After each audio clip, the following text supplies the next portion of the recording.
Doña María Sánchez Pallarés es coordinadora del programa técnico científico del Centro de Estudios del Transporte del CEDES, licenciada en Ciencias Químicas, una dilatada experiencia en laboratorios y también es miembro del Comité de Firme de la Asociación Técnica de las Carreteras y del Comité Europeo de Normalización.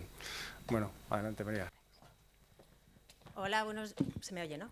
Buenos días a todos, gracias por permitirme estar aquí, gracias a todos los organizadores. Y contestando a la pregunta que ha hecho la persona relacionada con los ensayos, bueno, deciros que para las mezclas AUTL, aunque es verdad que hay un artículo del PG3 en el que establece una serie de requisitos, etcétera, se está trabajando para ver si todos los ensayos que se especifican y que se piden tiene sentido pedirlos a las mezclas AUTL, porque las mezclas AUTL, al ser tan estrechitas y tan finas, hay muchos de esos ensayos que no se comportan de la misma manera. Entonces, se está trabajando y, como decía Valverde, al final se irá actualizando la normativa en función de todo eso que vayamos recabando y vayamos haciendo. Una sensibilidad al agua en una mezcla AUTL no podemos hacerla con probetas de espesor 6, que es lo que pediría. Un ensayo de rodadura pasa igual, tendríamos que ir a espesores muy pequeños. O sea, todo esto una adherencia entre capas, es muy difícil medirla en AUTL. Entonces, se está trabajando y poco a poco se irá actualizando, ¿vale? Y bueno, yo os venía a hablar un poquito de novedades en ensayos en estas órdenes circulares. Me voy a centrar en algunos de los ensayos porque podría estar hablando mucho tiempo, pero bueno, me voy a centrar en 4 en particular. En estas órdenes circulares lo que se pide, el objetivo que tiene es conocer más nuestras mezclas. Mete nuevos ensayos o ensayos que ya estaban pero para los cuales no había especificación para tener más información y saber qué comportamiento van a tener esos materiales que vamos a colocar en nuestra carretera, ¿vale? Me voy a centrar en el artículo de reciclado in situ con emulsión, en la sensibilidad al agua por compresión, y luego en el reciclado en caliente y semicaliente, pues en los ensayos de módulo, resistencia a fatiga y ensayo Fénix. Daré unas pinceladas sobre todo ellos porque, bueno, no es cuestión de abrumar, ¿vale? En cuanto a la reutilización in situ con emulsión, hay que destacar que ha cambiado el ensayo que medía cómo se comportaban las mezclas recicladas respecto al agua, cuál era la adhesividad respecto al agua. En el artículo anterior, en el PG4 anterior, nos exigían un ensayo de sensibilidad al agua mediante tracción indirecta y en la de ahora, en la nueva orden circular, nos exigen una sensibilidad al agua por compresión. Cambia el método de cómo sometemos a carga a nuestras probetas, pero además de cambiar cómo sometemos a carga, qué carga se le aplica, cambia también la geometría de las probetas y cómo se compactan. En el PG4 antiguo estábamos hablando de unas probetas de 6 centímetros de espesor que se compactaban mediante una compactación giratoria, con el compactador giratorio, se llegaba a una densidad X para cada muestra, y en este caso son probetas de una esbeltez mayor, una esbeltez 1, son más altas, y las fabricamos mediante compresión, una compresión estática aplicando una carga un tiempo determinado. Entonces, bueno, cambia mucho la forma de ejecutarlas. Y cambia también el acondicionamiento que vamos a tener en agua esas probetas, cómo las vamos a someter a vacío, cuánto tiempo las vamos a tener en agua, a qué temperatura las vamos a tener. Es un ensayo diferente. Y está regido por una norma diferente, que es la 41.215, que en esa misma norma nos dice cómo hay que fabricar esas probetas, ¿vale? Esa compresión estática que comento ahí nos viene dicha en esa norma que ha salido hace relativamente poco tiempo. Y este cambio va un poco ligado pues, a que el ensayo de tracción indirecta en mezclas que eran más flexibles, como son los reciclados in situ con emulsión, pues era un ensayo que daba mucha dispersión, que muchas veces se deformaban las probetas antes de romper, con lo cual el analizar esos resultados no era correcto, nos inducía a errores, a dar datos que no eran reales del comportamiento de ese firme. Y por eso se ha ido a ese otro ensayo que parece que es un ensayo que tiene menos dispersión y que, bueno, que da buenos resultados y que ya se había utilizado antiguamente y se tiene experiencia. Eso en cuanto a reutilización in situ con emulsión. Aquí podéis ver un poco las probetas, que son diferentes, las nuevas que tenemos que fabricar son bastante más altas que las anteriores y, bueno, y la geometría que tienen. Y en cuanto a reutilización en caliente y en semicaliente en central, me centro en 3 ensayos, módulo dinámico, fatiga y luego el Fénix. Pongo aquí módulo dinámico y fatiga porque para estas sí hay especificación, sí hay requisitos en estas órdenes circulares. Nos piden, no sé si en el artículo 542 nos habla de estos ensayos, pero para mezclas de alto módulo. En la orden circular nos lo piden también para mezclas de alto módulo y para mezclas AC que tengan un contenido de asfalto recuperado mayor del 30%. En los casos en los que utilicemos menos cantidad de asfalto recuperado no hay requisito, Sería bueno hacer estos ensayos porque nos van a dar mucha información, pero no hay una especificación, son solo para mayores del 30%, ¿vale? ¿Y qué nos piden? Pues para mezclas de alto módulo y para las mezclas AC en el ensayo de módulo, lo que se exige es un valor máximo de módulo, no un mínimo, como se establecía en un artículo 542 para las mezclas de alto módulo habituales, sino un máximo. Y se pide un máximo porque lo que hace el asfalto recuperado en las mezclas, cuando se introduce asfalto recuperado, que es un material envejecido, con un betún ya muy envejecido, es que rigidiza la mezcla, la hace mucho más rígida. Entonces, si nos pasamos de rigidez, podemos acabar en fabricar mezclas que son muy frágiles a baja temperatura. Entonces, el objetivo que tiene este requisito máximo es no ir a mezclas demasiado rígidas, que luego se puedan romper muy pronto cuando estamos a bajas temperaturas. Para mezclas de alto módulo nos exige un valor máximo de 14.000, es decir, tendríamos que estar entre 11.000 y 14.000 megapascales para que sea de alto módulo, y en las AC tendríamos que estar por debajo de los 8.000 megapascales. Si vamos, esto ensayado siempre a 20 grados, ¿vale? Con ensayos a 20 grados. Si superamos esos 8.000 megapascales, nuestra mezcla no podría ser válida para utilizarla en las carreteras. Y es muy fácil llegar a estos valores, con lo cual hay que estudiar nuestras mezclas y hay que diseñarlas adecuadamente. En cuanto a la fatiga, lo que se exige, antes ya teníamos exigencia para las MAM, pero también nos los exige para las AC tipo 2 y tipo 3, con más de un 30% de asfalto recuperado, y nos pide lo mismo que para las MAM, es decir, que para 1 millón de ciclos la deformación que tengan nuestras mezclas en el ensayo de fatiga sea mayor o igual a 100. ¿Vale? Y ahora os cuento un poquito en qué consiste cada uno de estos ensayos, por si no estáis familiarizados con ellos. El ensayo de módulo de rigidez está regido en la norma 12.697-26, en el anexo C. La norma 12.697 tiene muchos anexos en los cuales indica cómo se puede hacer el módulo en función de cómo aplicas la carga, pero el que a nosotros nos rige es el anexo C. En este tenemos una probeta cilíndrica que se coloca de esta forma, como está puesto ahí en el croquis, se le aplica una carga diametralmente y se le aplican pulsos de carga cada X tiempo. Cada 3 segundos hay que aplicar un pulso de carga y medimos la deformación que tiene, la deformación diametral que tiene la probeta y la carga que se le ha aplicado. La relación entre esa carga y esa deformación es lo que es el módulo de rigidez. Se aplica 5 pulsos de carga, se hace el valor medio de módulo de esos 5 pulsos y luego se gira 90 grados la probeta, de esta manera, y se vuelve a hacer el ensayo. Y al final el módulo es la media de esos dos datos, ¿vale? No pueden ser muy diferentes los que tienen lugar en el primer ensayo del segundo. Y al final con esto conseguimos saber pues, qué relación tiene entre carga y deformación nuestro material. Aquí veis unas fotos de cómo se colocan. Si veis que está pintada, veis que está pintada una rayita marcando el espesor, pues ahí lo que marca es que el primer ensayo lo hemos hecho arriba, lo hemos marcado para saber exactamente cuándo giramos los 90 grados para hacer el segundo ensayo. Y luego para que veáis un ejemplo, bueno, esto es un trabajo que estábamos haciendo para la dirección técnica del MITMA, y es una mezcla, en este caso es una BBTM, a la que hemos ido añadiendo poco a poco diferentes porcentajes de asfalto recuperado y hemos medido el módulo a 2 temperaturas, a 20 y a 5. Para nosotros es muy importante saber también el módulo a 5 grados, saber cómo se comporta ese material cuando está muy rígido debido a la temperatura. ¿Y qué hemos visto? Pues que de no tener nada de asfalto recuperado a tener un 30%, pues el valor del módulo se incrementa un 139% a 20 grados y un 82% a 5 grados. Es decir, el aumento es, bueno, aparte de que parece lineal, en este caso, es muy grande. O sea, ese asfalto recuperado que le estamos metiendo a nuestra mezcla rigidiza muchísimo y tiene unas consecuencias luego en el comportamiento a largo plazo. ¿Vale? El otro ensayo, que voy a nombrar así rápidamente, es el ensayo de fatiga.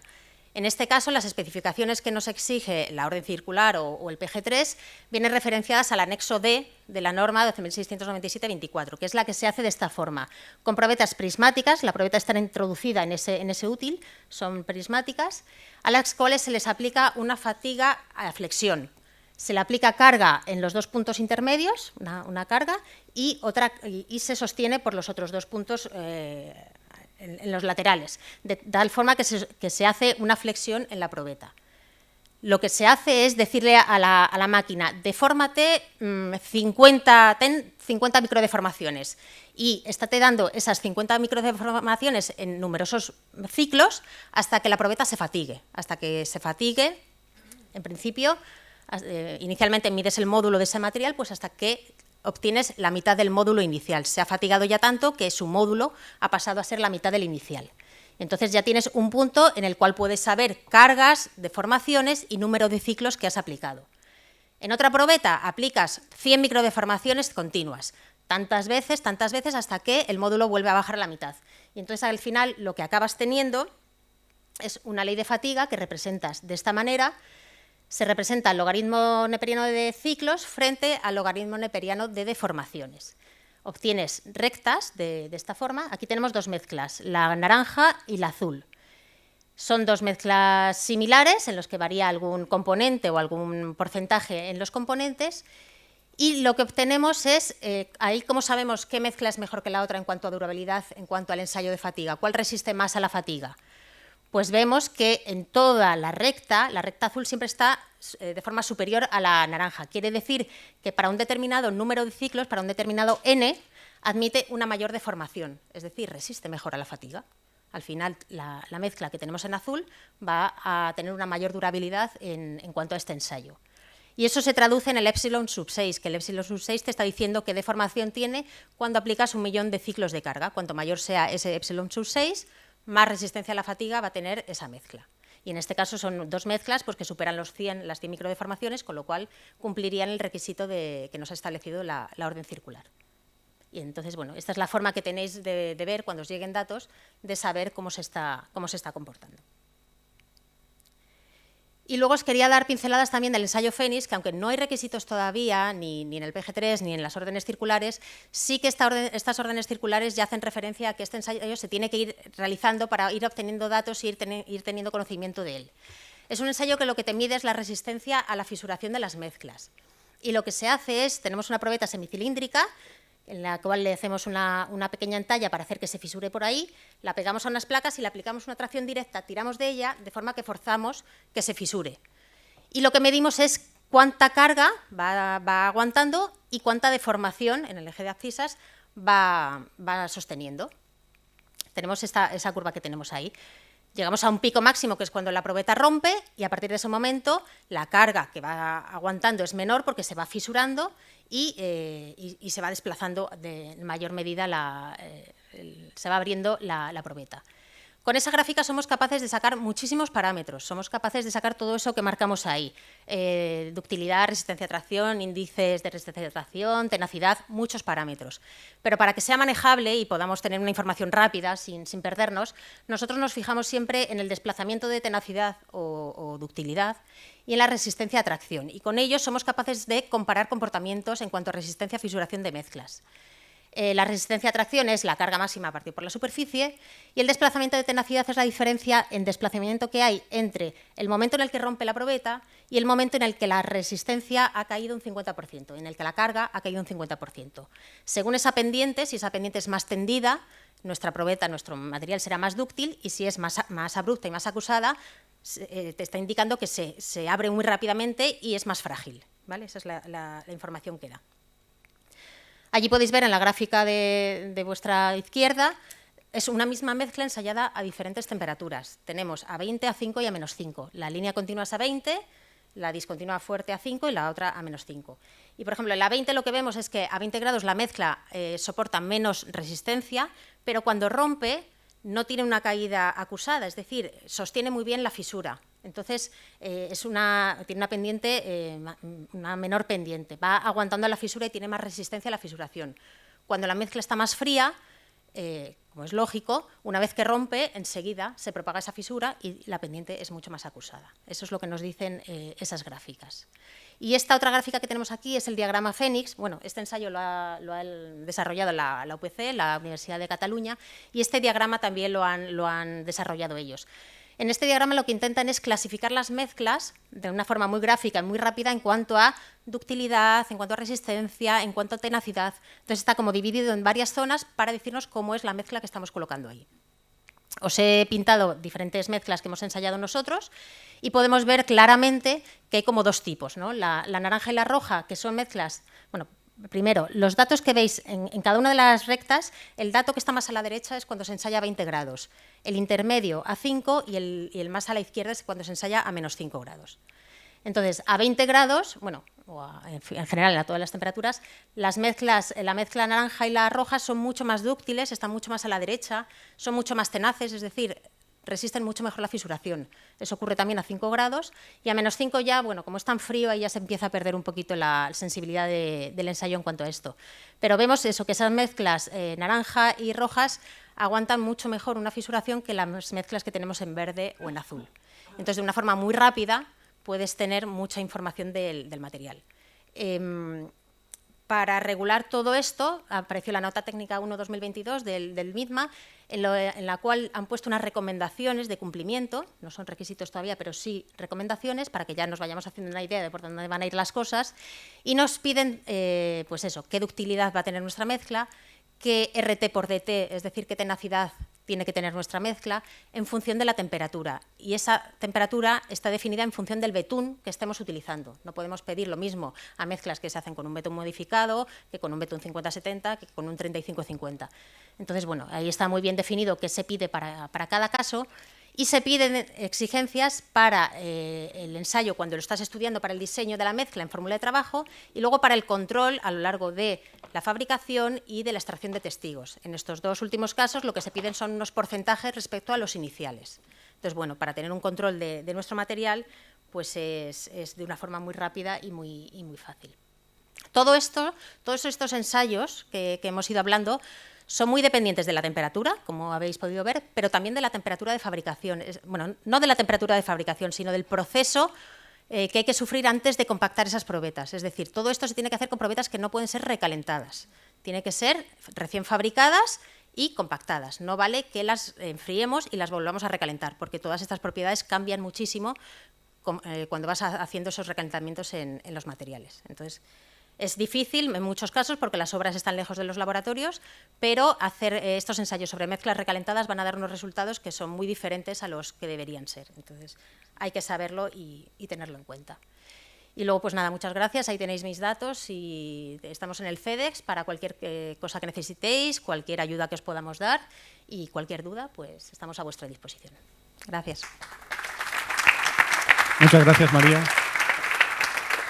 Nos has traído, Miguel, aquí un apunte. Sí, sí. Os he dejado unas probetas del Fénix como cerradas ya, para que si alguno no las ha visto, y un poco el artigoso que tenemos en la escuela. Pues sí, para hacer muy bien. si alguno no ha visto. Mira, casi las voy a ir pasando si las queréis. Estas son las probetas Fénix. Por favor, me las devolvéis que tengo que ensayarlas, ¿vale? Me gusta mucho cerrarlas, ¿vale? Que tienen una hendidura, una entalla, para cuando esto se coloca así y la otra placa aquí se tira, forzar que fisuren pues, por la entalla.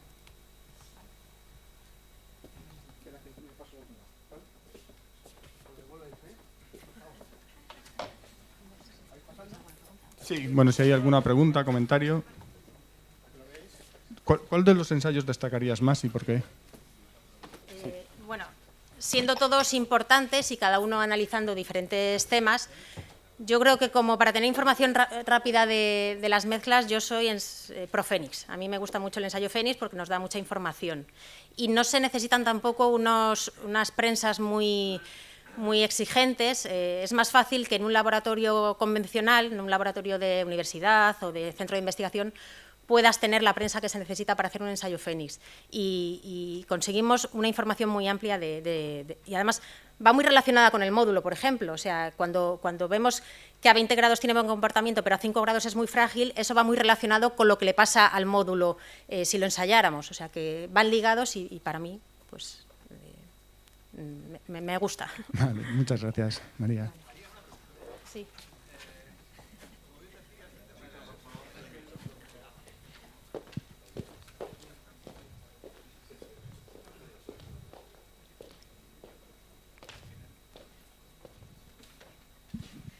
Hola María, una pregunta. Hola. Mira, como bien decías, el tema de la limitación de distancia de la obra con respecto al laboratorio, quería preguntarte si habéis determinado cuál es la temperatura mínima, digamos, en la cual podemos trabajar la muestra y asegurarnos que el resultado es fiable. A ver, la temperatura mínima depende del betún que estés utilizando. Al final, un betún convencional, un betún 35-50, un 50-70, si lo compactas a menos de 140 grados, vas a tener problemas de densidad, con lo cual eso va a afectar luego a todos los resultados. Un betún modificado, pues igual, si bajas de 150 a 155, pues vas a tener probetas menos densas y eso te va a afectar.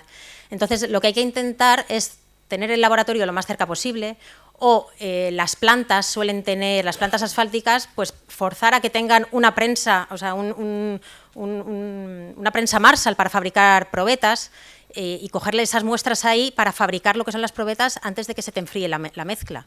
O sea, de alguna forma hay que idear aquello, porque si vamos a nuestro laboratorio cuando la mezcla se ha puesto a 110 grados y tenemos que volver a subir la temperatura, pues al final estamos envejeciendo el betún y estamos haciendo que el módulo crezca, que sea más frágil, etcétera.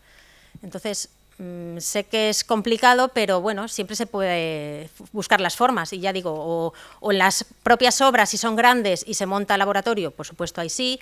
En las que no está cercano, pues la planta asfáltica, a ver si ahí se puede montar una pequeña caseta en la que tener una prensa para compactar, si no se necesita más. Es compactar por impacto, que es una cosa muy sencilla. Vale, gracias. Y una última pregunta muy corta. Sí. Como vamos a trabajar con el Fénix en no mucho tiempo, quería saber si habéis determinado también algún tipo de tolerancia en los ensayos interlaboratorio, porque he visto que surge algún tipo de... Estamos en varios de los grupos de trabajo en los que estamos metidos, estamos haciendo esos análisis. Y bueno, a ver, lo primero de todo es que es muy importante tener tu prensa en las condiciones adecuadas, que lea bien, porque muchas veces cuando rompe la probeta y la caída es muy abrupta, hay prensas que no son lo suficientemente rápidas en esa lectura y pierdes datos y das luego resultados que no son los reales. Entonces, lo primero es tener tu prensa muy bien acondicionada. Y luego estamos todavía con el tema de reproducibilidad, repetitividad. Estamos haciendo análisis ahora dentro de ALEAS, por ejemplo.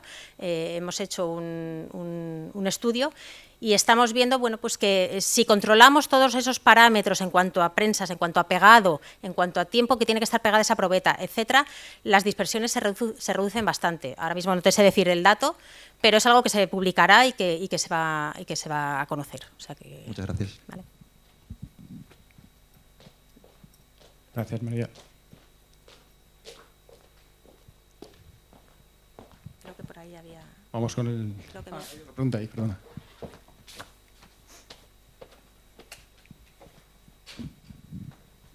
Hola, buenos días. Ángel Vega, profesor de Caminos de la Escuela.